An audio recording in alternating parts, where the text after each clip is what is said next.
Happy holidays, everyone. It's so good to see you. This is another great edition of Bring It in the House podcast show where we spotlight musicians, entertainers, artists, and leaders. And I'm your host, Millie Mills, and we have a great leader in the house tonight. I am so excited. She's my sorority sister. She's my two-time classmate and my extended family member. I could go on and on talking about how great she is. She's a federal employee, division head of Office of Equity and Civil Rights. Let's give it up for Miss Rhonda Davis. Hi, Millie. I reciprocate all the same back to you. You are so super awesome. And I cannot think of a better place I'd want to be and be with you. Well, thank you. You are so sweet. Always have been so sweet. Tonight is going to be an emotional show because it's some pictures where we're going to share that's going to take us all the way back to Marvel and everything. So I love it. Yes, shout out to Rand, your baby brother. He kind of helped me. Yeah, he helped me kind of collect some things. But Rhonda, okay, so first of all, we graduated from Marvel High School together. Yes. 83. Class of 83. And then, of course, we go on to attend the University of Arkansas Pine Bluff, UAPB Golden Lions. So, Rhonda, clarify for me, you got your bachelor's in agriculture, right? That's correct. Agriculture economics with a business concentration. Oh, super smart. So, Rhonda, what made you decide to go that route in agri? Well, I grew up in Marble, Arkansas, and in the South where farming and agriculture is, that's the core and center of everything. So yes. I know I wanted to do something that was related to agriculture, but I didn't want to continue to chop cotton and doing that type of labor. So when I learned that there was an option that I could do something on the business side of agriculture, I decided, wow, this is perfect. I get two worlds. I get my background, where I come from in the agriculture community, and I also get to introduce the business sector to that. And so it was like a win-win for me. A win-win. And speaking of your background, let's flash some of these pictures to show where you see. That's where you were in high school. Future Business Leaders of America. I got it circled in yellow. You're over here to the top on the far left on my side, next to Miss Carrie Davidson. She was our business teacher. Yes. And you see me, I'm right underneath you. Yes. We've been together a long time, haven't we? We have been together a long time. Yes. And of course, I had to flash this one right here. Oh boy. Yes. And here's another great one. We were at a pep rally in high school, and I circled it in yellow. That's you, and I'm not too far from you. I'm always right near. Yes, go Mustangs. Yeah. And some of our other classmates down here, Denise and Carolyn, Beverly. Yes. Oh, this is taking me way back. Yes, we're going way back. Look at you. We were in the library club together as well. Yes. And that's you with the yellow circle around it. So. And look at you right there. Yeah, I'm not too far from you. We stayed together. Isn't that amazing? We stayed together. Here's another. That's you. You were one of the senior officers of Marble High School class of 83. Congratulations. Yes. Thank you. Mm-hmm. And what is this one right here? Okay, there we were in the Beta Club. And I wasn't too far from. Well, I was standing right next to you on this one. Sure. Look at there. This is really bringing me way back, and it's really emotional because I know just to be family and to have come from the same place, but you're really making me reflect just how closely we were aligned in so many things. It's awesome. Isn't it awesome? It is really awesome. And I have to salute our teacher, rest in peace, Miss Della Maiton. She's standing there. She was very instrumental in helping us with these business skills. And so was Miss Carrie Davidson. And where would we be without them? Right, exactly. Yeah. So rest in peace, Miss Maiton and Miss Carrie Davidson. I believe she's back here. Yeah, she's standing right next to her on this picture. So they taught us a lot about, they prepared us for the world. So Yes, they yes, did. absolutely, absolutely. Yeah. So, and then when we went on to attend UAPB, here we are together pledging. Look at there. All right. That Delicate Jade, that is so awesome. That was my line name. It was Yes. Treasures 13. Churches 13, Spring Yes, 87, Alpha Road Chapter, UAPB. yeah. Wow. It's so Um, ironic. Do you remember that we had gone home and we ended up having to pledge the next year on the line, and we both were impacted together. This is very yes. emotional for me because I really hadn't, really reflected and thought about it. But Uh-huh. wow, this is Yeah. awesome. It Thank really is. you This for is amazing. And I think I have another picture of us when we were pledging. I think it's one where you were standing alone, and well, not alone, but you were standing with another group. I don't see it. I can pull it. Yeah, I don't see it in this group here in this but we'll get back to it. I do see a little later in life where we celebrated at UAPB. I think in 2015, I met up with you guys, you and Angela Bell, and Yes, look at Phyllis. yeah, Phyllis. I'm in the middle, and you're right there. Got your shades on. I think it was homecoming 2015. Yes. Mm-hmm. Yeah. So, and then this is right before, I believe, this might have been 2017 when we were celebrating 35, was it? No, 30 years when we pledged 30 years ago. So that's you and I Oh, getting ready to put on our pearls, our 20 pearls. I don't think I've And seen this photo. you Wow. didn't see it? And then that's us. Yeah. Yeah. Oh my You're God. sitting on the corner. Yeah.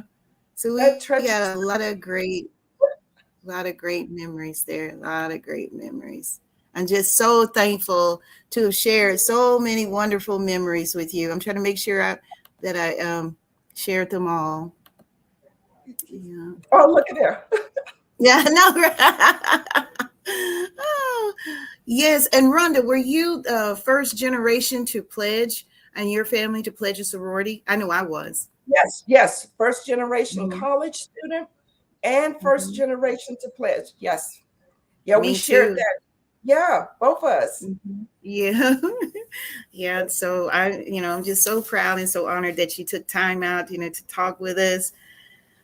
Whew. I know you're a busy lady, so, during the holidays, I guess you had a little bit of time to stop by and chat with us, huh? Yes, but never, ever, ever will I be too busy for you, Millie.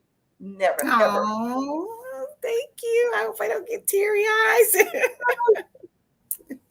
Oh, let's go back to the whole pledging thing. What was pledging like for you? What was that experience? Share with some of the newcomers that may be thinking about pledging, and let them know how pledging impacted your life.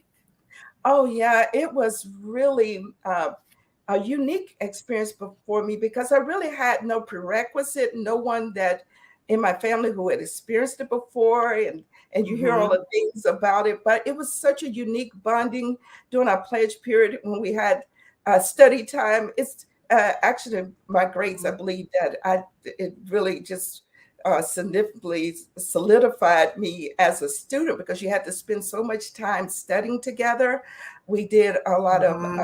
activities together, in the sisterhood and the bonding as sorors on our line was significant, but it was even bigger than that. But what we call our big sisters, you still remember them today, and our Mm-hmm. fraternity brothers who pledged with us. So it was such a positive experience.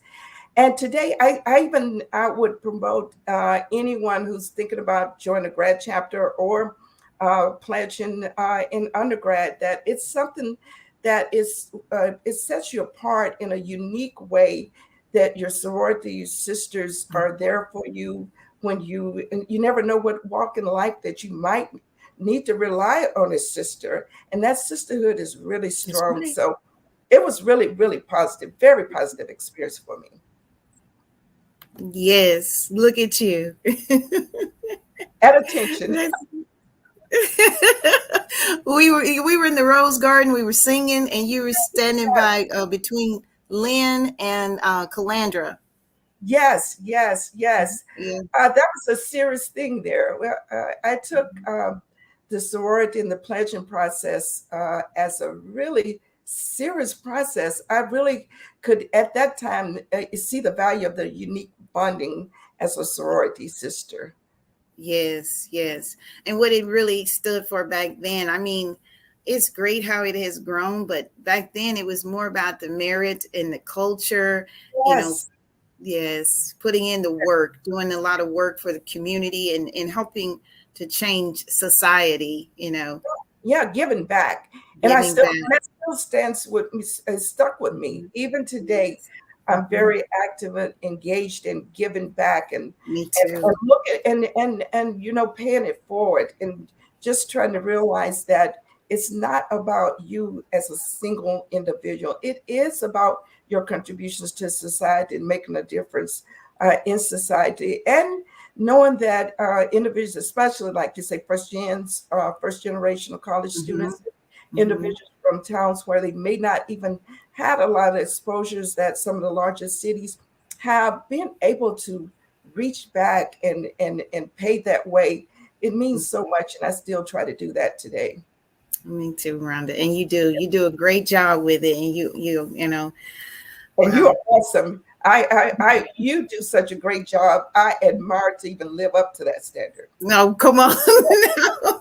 Yeah, we'll go back and forth with this all night because you super exceed, surpass me by leaps and bounds. But so I look up to you, big sis. No, we're looking at each other. Oh, you're so sweet. Okay, while you were attending UAPB, and this is so important for some of the viewers, not only were you, just going to class, but you were taking advantage of all the opportunities that a lot of the, professors and advisors were presenting. And I think that's one of the advantages of going or attending an HBCU Yes. university. So you really honed in and took advantage of a lot of the opportunities like the internships. You want to elaborate a little bit? Yes, yes. Are the cooperative education programs, which it's nothing like a HBCU. I'm always going to be putting them at the high of all the education academic settings out there. And I went on a cooperative education experience that allowed me to go places that I never would have had an opportunity to do, to get exposure I never would have had. I remember my first one that I did was in Colorado, and the headquarters of the private sector company was in Kansas City, and I flew to Kansas City. And as soon as I got there, I went through some training for a couple of days, and they gave me a space count and a car and told me to go out and develop a market in Kansas. So, I mean, in Colorado. So I had to drive from Kansas to Colorado. I didn't know anybody there. I had to get there, find a place to stay, and I had to start driving around, knocking doors, and doing things that I had no clue, no prerequisite, no one to look at to say, how to do that. So I had to figure it out on my own. And I Mm-hmm. think that really has made a difference in my entire career because I'm accustomed to working from nothing and trying to turn it into something. Trailblazer. Yes. Thank you. Thank you. Yes. And we're so proud of you. Congratulations to you and all your success. For you guys just tuning in, we're talking with federal employee. She's head division of the Office of Equity. And of course, what's the other one there? Civil All right. rights. Civil rights. In the DC area, Miss Rhonda Davis. And Rhonda is here sharing, just bits and pieces of knowledge, lots of nuggets about how education is so important and how it led her to the success where she is today. Okay, so you went on from there, and then in '99 you completed your studies at North Carolina A&T State University. North Carolina, yes, A&T State University. And I did a master's in agricultural economics there. And I spent some time helping teach some of the students statistics, econometrics, and some of the courses in economics while I was working on my master's degree. And then I decided to start working at the U.S. Department of Agriculture while after I had finished all my coursework and all I had left to write my thesis. And so probably the most challenge for me was writing that thesis. I would have dreams that if I finished this thesis, I'm going to die on the spot. It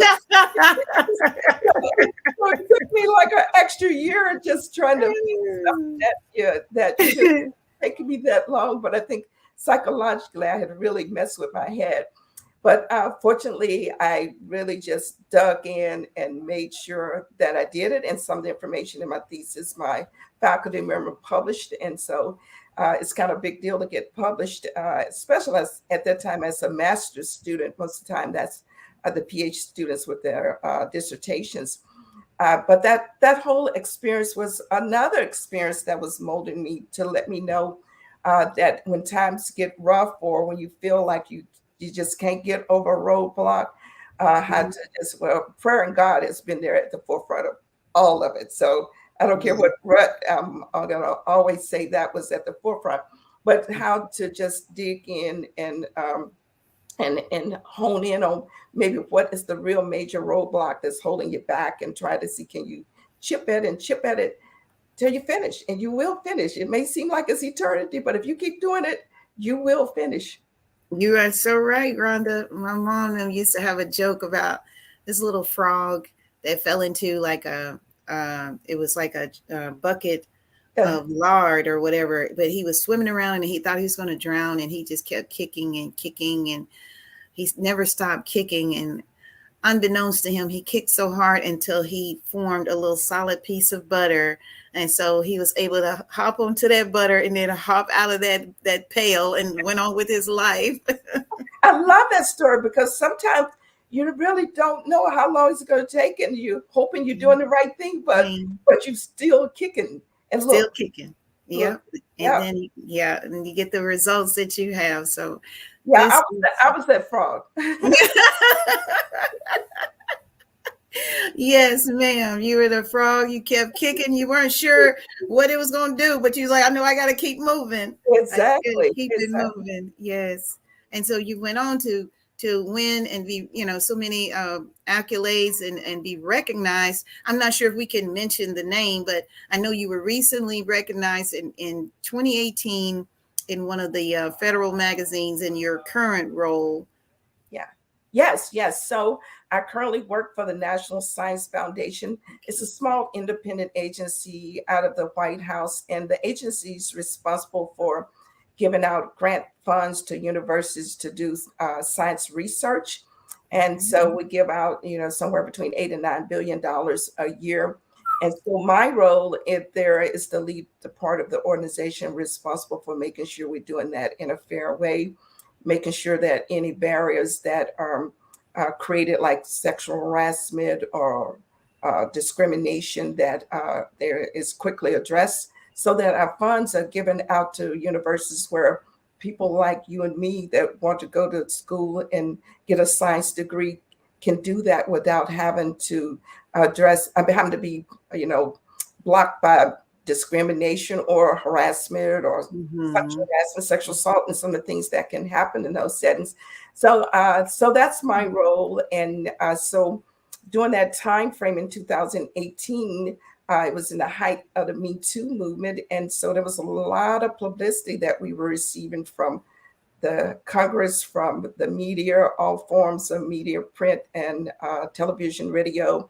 And individuals just calling saying, you're funding, you're putting all this money out here, but you're not doing anything about the issue. So I led a team to come up with a term and condition that state, if you take funds from us, University A, B, or whatever university it is, and someone who's working on the grant that we fund, if they're involved with harassment, sexual harassment, we want to know about it and what you're doing to correct it. And so that had never been done in the federal government before. So after that, others, and now Congress has just passed a bill that all federal agencies that gives funding for grants must have a term condition just like that.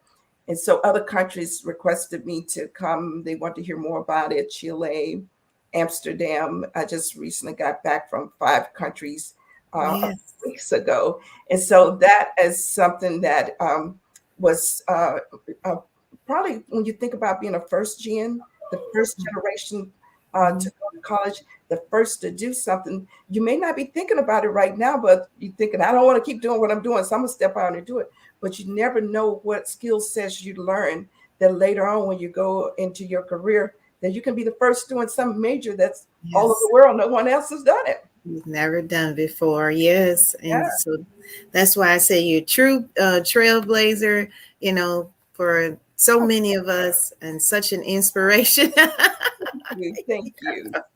Yes, ma'am. And then we go on to see that, okay, we showed the pictures and everything that we have. And then you were recently awarded the Presidential Rank Meritorious Award.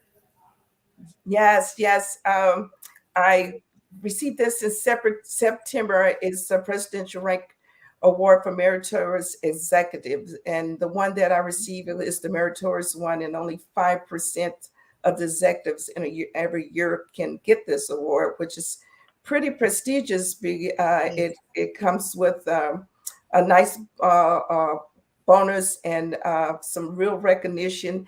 And you must have done something that really stands out, because the people who who review and make and nominate you to the president are people from all of the United States and world. They don't know you. They don't know nothing about you. They just looking at what you did compared to what someone else did in the federal sector. So it, I must say, something that I was very pleased. I was nominated for it 2 times before this. It's a very challenging award to get. And I felt really great to be nominated. That was a big deal for me. And to get it, I couldn't even, that part was hard to fathom. So I'm really grateful, just really, really blessed. Yes. And I'm so glad to see that you're still so humble. You don't let your success go to your head. You still, still looking for ways to bless others. So that is so wonderful. Thank you. Yes, I think I probably need to figure out, how do you slow down and take that time and just rest and rethink. And I'm always trying to help others, but I move on to something else. What's the next big challenge that I can take on to make a difference? And I like challenges that make a difference in people's lives. And so if we can knock a dent in something that's setting people back, harming them, that means the world to me. So once I've stepped out there and I've done something, then I'm looking for something bigger in that area to do. So I got the award. When I found out that I received it, I didn't stop for celebration. Oh, okay, good deal. Went on, did some more. On to the next. On to the next. I know how you are. You're very driven and very determined. I don't know if it's okay, but we have like a video clip. Can we play a little bit of when you, I believe you were on that board in 2018 for the NSA. Oh, yeah. So I actually had to testify before Congress, and that was about, we were getting so much pressure to do something. And that was before I came up with something. And that testimony probably was the most frightening thing I ever done in my life. But yes, you can. Okay, it's quite a bit, so I don't know if we'll be able to show up, but we'll maybe a minute or two. I think if you want to show 30 seconds, that's fine, but you do not have to show it at all either. Okay, all right. Well, we'll play a little bit, see what we can on here. Okay. Chair is authorized to declare recesses of the committee at any time. Good morning and welcome to today's hearing entitled A Review of Sexual Harassment and Misconduct in Science. I now recognize myself for 5 minutes for an opening statement.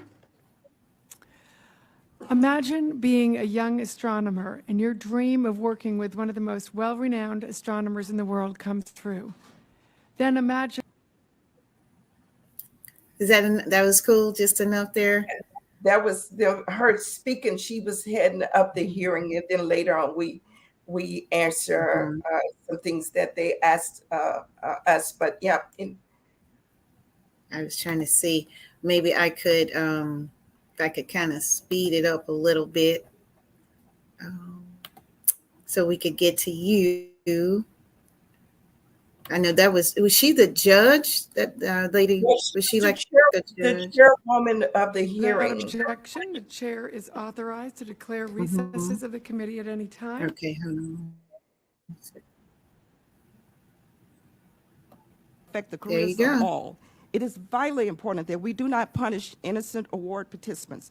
If an awardee adjudicates a sexual harassment case in a way that results in the investigator being unable to fulfill the terms and conditions of his or her award, NSF will act to minimize the impact on others supported by the project, including students and postdocs.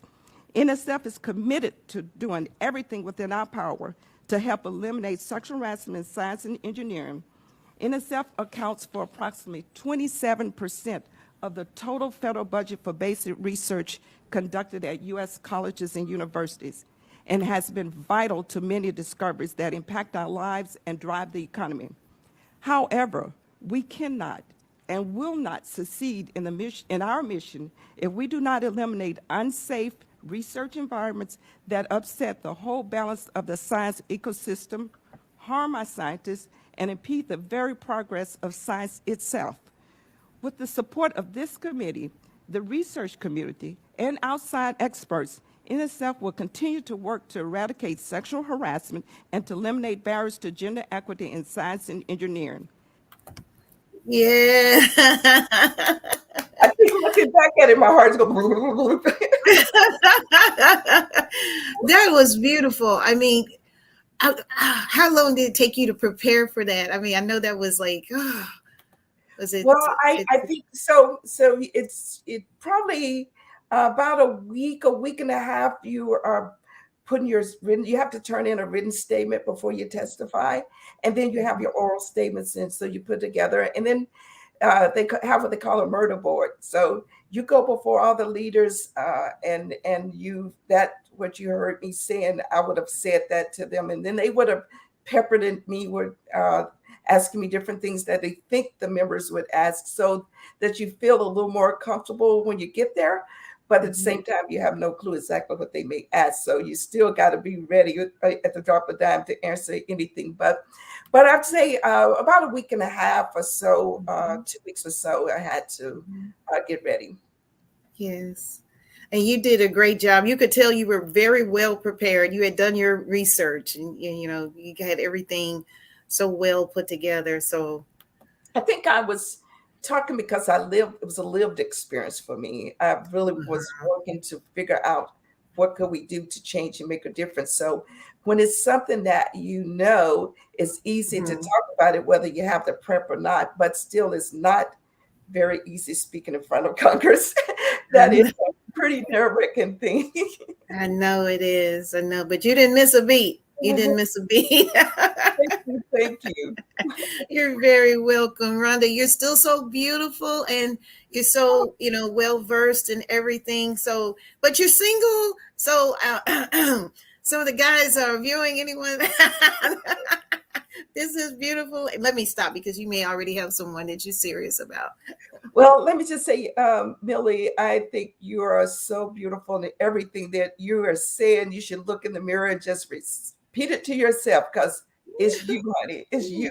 No. Yeah, I've been in a relationship for almost 10 years now. Very happy relationship, a very supportive relationship. And that's really, when you have a very busy job like I do, it's just really good to know that you have someone that's supportive of you, or if you had a stressful day, that they're not trying to add no more stress to your life. So yeah, so I'm really pleased and happy. Yes, yes. And you know what? When you're having fun, time really runs out. Before we go, though, just for the holidays, we have a $25 gift card that we're giving away. Let me just show it right quick here. Ah, dun, dun. I got a little gift card. So if somebody want to call me, let me hold it this way. If you want to call in on the line, 469-284-9922. That's our little office line. So just give us a call. And I'm going to take the third person to get through that line at 469-284-9922. You will get a little card, a little something here. Merry Christmas from Millhouse Entertainment and all of us. Guys, you missed a great show. It was sponsored by, of course, my daughter, Aesthetics by Ramills, brought to you by her. And she's still doing her thing. So check her out on Instagram. We love you guys so much. Merry Christmas. Rhonda, we can't thank you enough for stopping by to educate us on everything and share all your beautiful success with us. We love you. And maybe you'll come back again. I love you. You know, I'll come back as many times as I need to for you. Happy holidays to everyone. Happy holidays to you. You call me, I come through. All right. That's my LS. I love my AKA. Love you.